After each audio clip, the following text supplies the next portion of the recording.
Thank you for joining us on ABC24, 24+. I am ABC24 anchor Pepper Baker.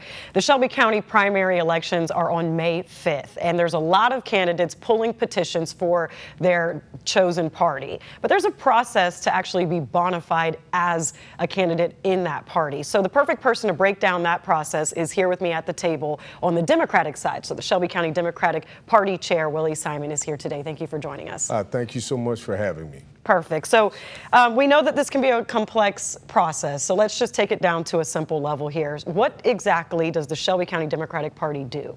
Well, what the Shelby County Democratic Party does is we are basically the stewards of making sure that we recruit candidates to represent democratic values in our county and in our state as well as our city. One of the things that we do is make sure that our voters have a conduit between the elected officials, and our elected officials have an actual voice back that can get back to the people in their communities. So the Democratic Party stands in the gap for those two things. Would you all say that you serve a little bit as almost to an accountability factor here? Absolutely, and one of the things that you do when you're trying to have accountability, to become that accountability factor. It's a lot. Yeah, those words are not rolling off correctly. But when you're trying to be accountable, you may have to make sure that you have the right measures and weights to everything. So in order to be accountable, you have to have something to be accountable to.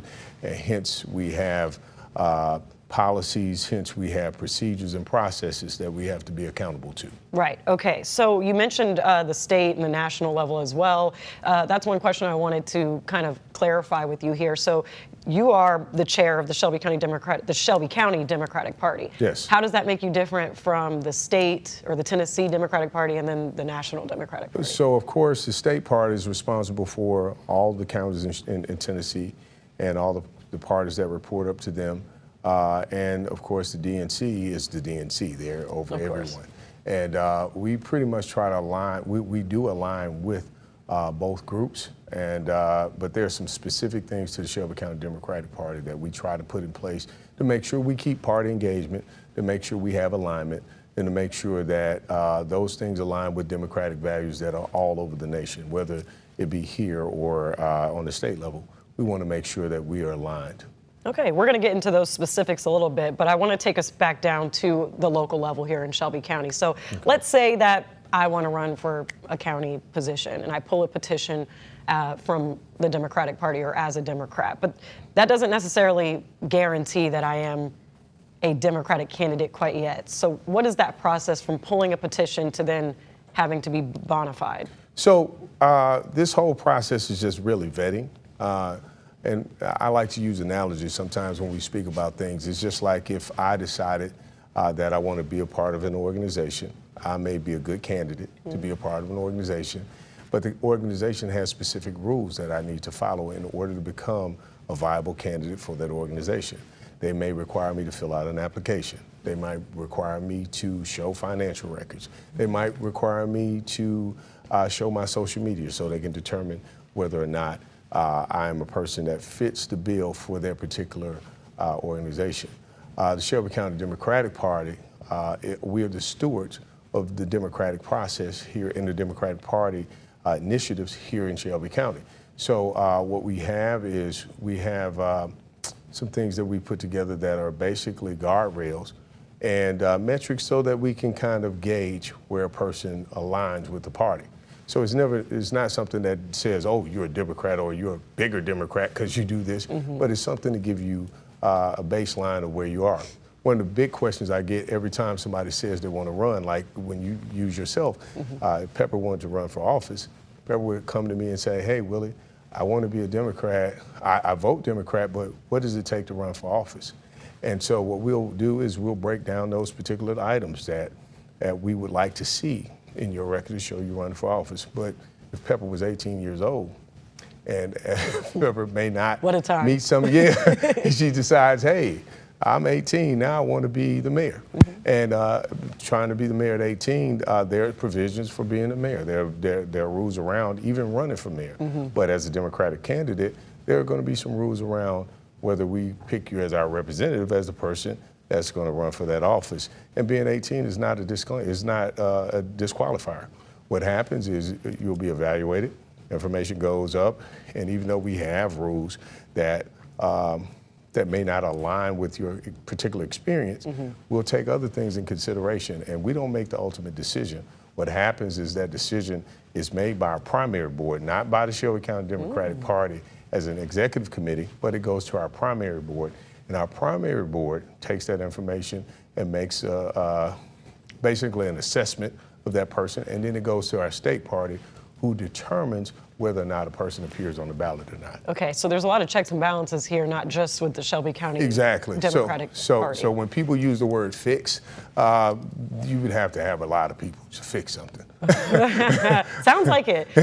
So is there any specifics you can give us to that exact criteria? Because I know you mentioned like voter records or donation contributions or how you donated to other campaigns that are Democratic. So if you can rattle them off the top of your head. Well, all of those things are examples. You know, I mean, if we use those things as finite definitions, those are examples. And I think when people read that document or the document that leaked out to some people that decide to put it out there, those are examples. Those are not definitive because, for instance, if a person volunteers, if I see a person that's they're volunteering on every campaign, they're out there registering voters, they're out there doing all this other stuff that actually amplifies the messaging of the Democratic Party.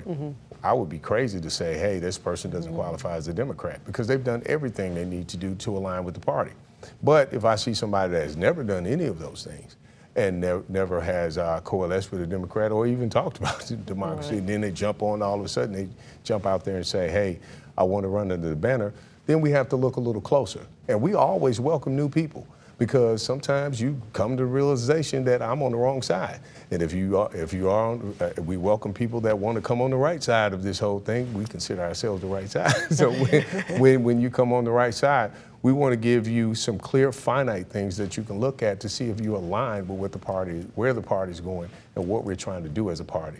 So a lot of this is not just about the Democratic Party itself. It's about making sure that people know that our values are based off our voters and what our voters think are important, and also what we want to achieve as a party as a whole, and how we connect on the national and the state level. So every candidate is worthy of at least a discussion. And Absolutely. nothing is, even though we have seen the leaked criteria, nothing is black and white. Nothing. Well, there's black and white on parameters. Okay. But there's also room in that to look at individuals as individuals and not go into this thing with, it's zeros and ones, you're not here, and we throw you out to the pasture. That's not how that works. And you touched on something I think is important, because if there's lacking in one part, you all make sure to kind of look in other strengths of that person. So what kind of candidates do these criteria try to prevent as far as like being on the ticket? Like, who are you all trying to keep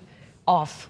Well, you try to keep people that jump from party to party just so you can get a seat. You get these people that are opportunists. If they see an opportunity, hey, I'm gonna jump over here and I'm gonna just jump over here. I really don't have any allegiance to any of this, and I really don't have an allegiance to the party, and all I want is the office. Then that's a problem.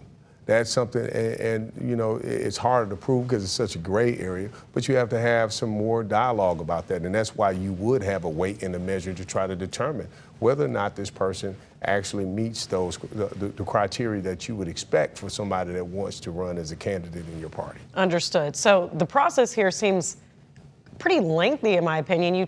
If you pull a petition, when a candidate pulls a petition, do you all immediately start reviewing that candidate or that potential candidate right away, or do you all kind of like sit at some point and all look at all of those petitions at once? Like how do you guys go through this process? Well, the primary board goes through a process that they define for themselves. Right. But what I will say is I believe what happens, and technically what will happen is every candidate gets a review, and some may right off the bat, they hit every mark.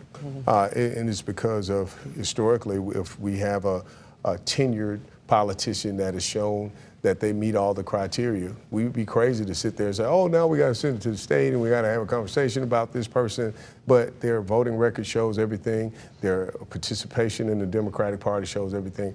And everything aligns. That would be crazy for you to go through that whole process without taking that into consideration. But those things that have some gray area that need to be explained a little bit, there is a process about making sure that there are no, basically, there's no gray area after we explain ourselves and they explain themselves and actually go through that process so that we can weed out anything that can be taken as a negative or positive. Well, how long does that usually take? Weeks for one person? It shouldn't take weeks for one person. Okay. Now, I'm just asking. There's a lot of candidates. Yeah, it's a lot of candidates. I mean, we have 70, I'm just guessing about 73 that have actually gone through the process of pulling the petition and actually turning their stuff in to run for office. Mm-hmm. We have, that number's probably going to get bigger over a period of time. You know, once they establish the treasurer and actually file the proper filings to run for office, we'll see that. But the process should be pretty. Of course, we have a lot of incumbents, so it should be pretty quick when it comes to that. But if you're a new person, of course, the evaluation takes longer. It's almost like going to the doctor. You go to the doctor. You're a returning patient. They know exactly what you're coming from. Boom, boom, boom. But if you're a new patient, you gotta have to go through a whole different gamut of things. A whole screening. Yeah, you got to get a screening, a real screening. And the screening is not saying that you're going to die, but the screening is just saying, hey, we want to make sure that we check out everything so that as we move on and develop our relationship as the party leadership, as well as you aligning as a candidate, so we can support you right in the future. We just need to know all the details around why you want to run and those other good things that that you want to share with us so that we can get behind you. And our whole effort is about getting people elected. In order to do that, you got to know a little bit about them. And you got to have some skin in the game, and you got to have a relationship. And the only way you have a relationship is that these alignments have to be made. Okay, so it can vary. The time can kind of vary based on the person. Yeah. Okay, so I want to get specific a little bit at the back end of this interview on May, because it sounds like you guys are going to have a pretty busy time between now and May. So May 5th, the primaries for the Shelby County elections. I want to talk particularly about two races, or two kind of categories here, but we know that that's going to include county commissioners, the clerks even, the sheriff, but the two I really want to touch on are the school board, MSCS school board elections, and of course the very crowded Shelby County mayoral race. Yes. Let's start with the mayoral race. So as you mentioned, the leak of the criteria, paperwork all over social media, there's been a lot of questions as to whether certain candidates are qualified or meet all of this criteria. Right. There's been leaked paperwork of exactly the rubric of what you all score candidates on, which you've clarified here is kind of more like a guideline, and everything is case by case from what I'm picking up. Absolutely. But I do want to get into the Shelby County mayoral race. We're seeing a lot of Democratic candidates here.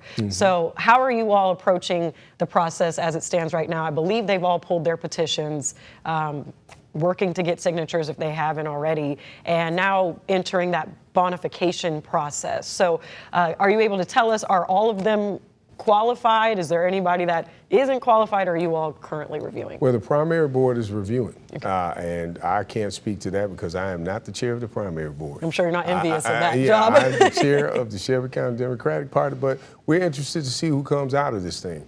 At the end of the day, we're ready to support each and every one of them as they run their races. We want to be a resource for them as well. But as we get to the primary, we're ready to put our winners in the primary after the primary season is over in the general election, so that we can go out and fight the battle for Democrats like we always do. Right now, when we have so many people in the race, of course, the party can't really take we can't pick him or her or whatever. What we're doing is making sure that we get information out on each one of those individuals as it's available, and make sure everybody has an equal bidding at running for these particular seats, whether it be the city mayor, whether it be the sheriff's race, or even county commissioner. I think a lot of attention is going to these other races, but the county commission is very important. The school board is very important, and all these clerk offices as well. So I think we look at this thing holistically so that we can make sure that everybody understands that each of these offices are critical to the success of Shelby County. So because it's tied up with the primary board right now, is there any way you can tell us, or you don't have a lot of insight as far as who's bona fide at this moment? I do not have any insight. I wouldn't speak on that because the real word comes from the primary board. Gotcha. I mean, I can sit here and speculate and say whatever based off my anecdotal knowledge, but I'd rather for that to come from the people that are responsible for that. You sure you're not planning to run for office? Absolutely. Very political answer. I love that. So let's talk about the school board races. So we know that's tied up in litigation right now, whether those 5 school board seats will even be on the ballot, right. Given that those board members could have their terms potentially cut short 2 years. They're currently fighting for that. So that process alone, the next hearing is on January 26th. But is that putting any type of delay in the process to be bona fide? Because school board races are partisan. That's right. They're partisan this year. One of the things we've decided on the state level, that the Democratic Party on the state level has decided to make those races partisan, along with the Republicans who start that process. What we believe is the Democratic policies that we have towards education will be beneficial to us in these races. We feel like we're moving in the right direction, and our plans and our strategy around that is going to put us in a good light as it relates to letting the folks, the people that really want to move the needle in their community, have a real voice to know who's fighting for their children. Right. Okay. But because this is kind of tied up at the moment, is there any potential here that it might not be decided in time for the primaries? Well, what I believe is as we go through this, we're going to proceed as if everything, whatever the Election Commission comes up with at the end of the day, that's what we're going to respond to. Okay. But as we watch we'll be watching that situation to see how it happens. The Democratic Party takes a hard stance on not watching someone's tenure.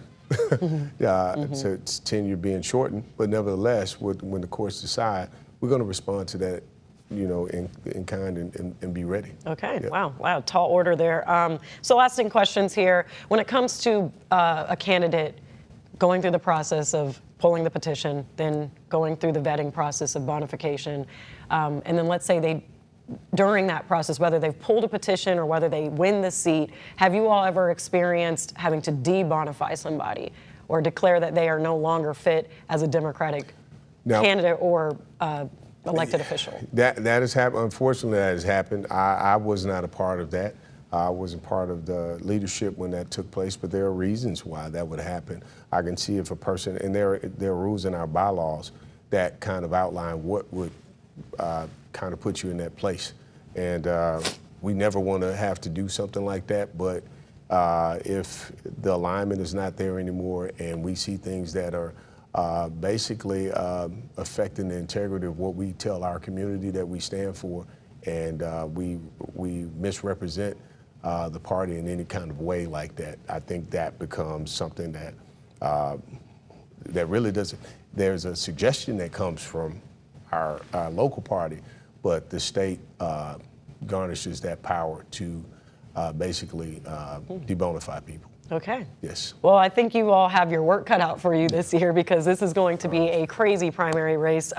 Anything else that you just feel is important for viewers as we end here and kind of sum up everything we've talked about as far as and voters, of course, our viewers and voters, just deciding or understanding the process of what it takes for candidates to run and to actually be certified as a Democrat? Right. So I think everybody needs to kind of take a step back and realize that there's no fix-in. Nobody wants to fix a race.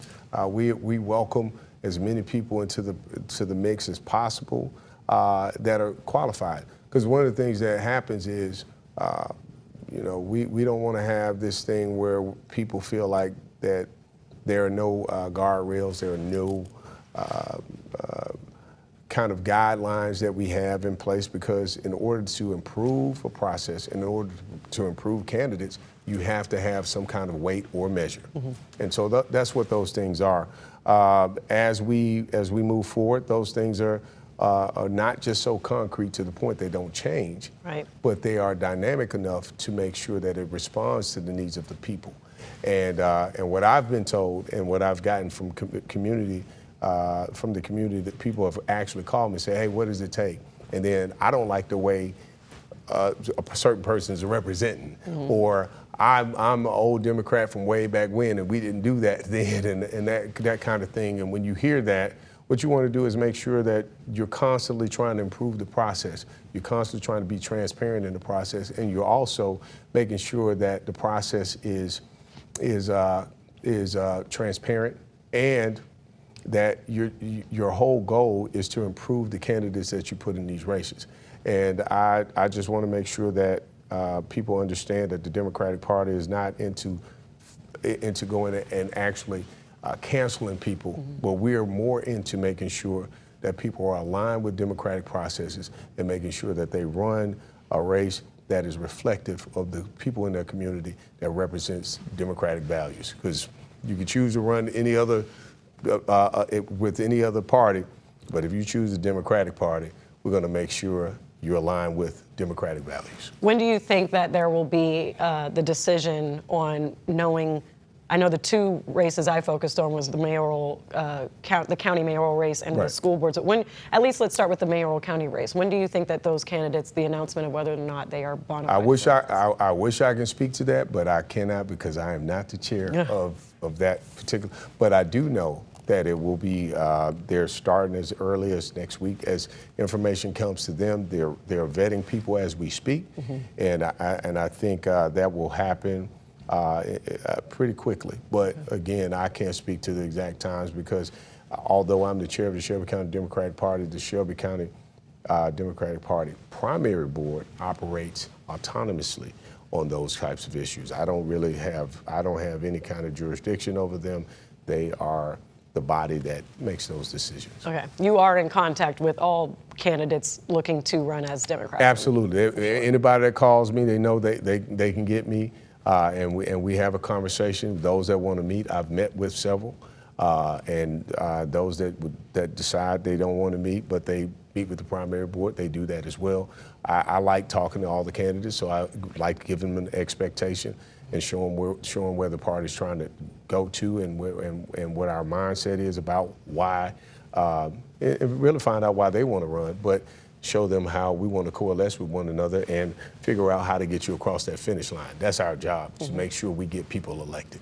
You are looking at the candidates there for the Shelby County mayoral race. Have you ever seen this much interest in knowing the process? I mean, it seems like on social media it's just blowing up, of really picking apart what it takes or the criteria. Well, you know what's good about it is I always look at it as a positive, because before there's speculation. There's, oh, you got this little hidden secret club that you got, and then nobody knows how to get in. You don't know how to tap on the door right, and you got to know the secret knock. But there's no secret knock. This information is out there. And if you really look at these things, although it may be a little comprehensive to some people, but if you really think about these things, if you wanted somebody to be your representative and the person is representing your party, I mean, you want them to vote, and you want them to vote in primaries. You want them to participate with the party. You want them to come to meetings. You want them to have skin in the game. You want them to volunteer for campaigns. These are things that you would want to happen. Now, for whatever reason, if all those things don't align, then you find out, hey, well, you weren't able to do this, and you got an explanation of why you weren't able to do this. You still have the opportunity to be vetted and have an opportunity to still stay on that ballot based off your answers and based off those things that the state party decides. Okay. Well, Mr. Simon, thank you so much for coming in. I think you did bring some clarity to this very complex process here. A lot of people online have been asking about it and asking us to get some, to look into it. So thank you for the time. Thank you. And we'll be continuing to follow all the way up to primaries and even after. And be sure to follow our coverage on ABC24, ABC24.com, and on our 24+ stream. Thank you for watching. Thank you so much for having me.